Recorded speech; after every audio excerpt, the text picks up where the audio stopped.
Jai Hind students, this is chapter 3 for class 8th history. Crops for Europe. So now Britishers were starting a special cultivation system which give them much more benefits, and they can sell it in European market, or they that can give a big uh,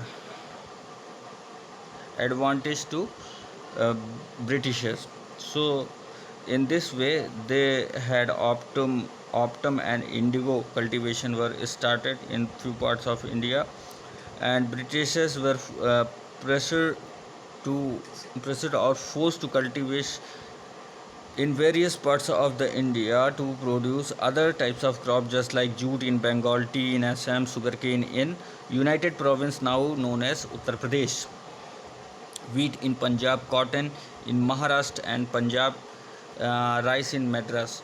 So this is the cultivation by which Britishers were trying to get much more benefits through India, because the demands of these crops were uh, very much in European market and European nations. Here is an example which is given for the indigo.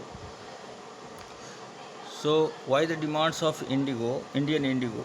So indigo grow permanently in the tropical regions. The climate for growing indigo in India was very better. In 13th century, Indian indigo was being used for cloth manufacturing in Italy. So France and Britain were to dye the cloth.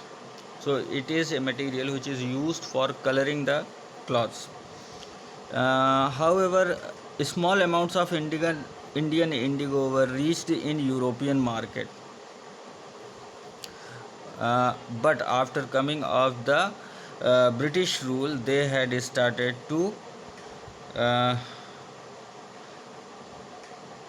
manufacture and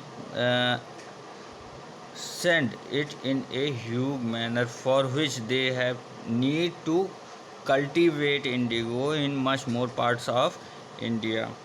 So make of the violet and blue dyes, indigo were grown.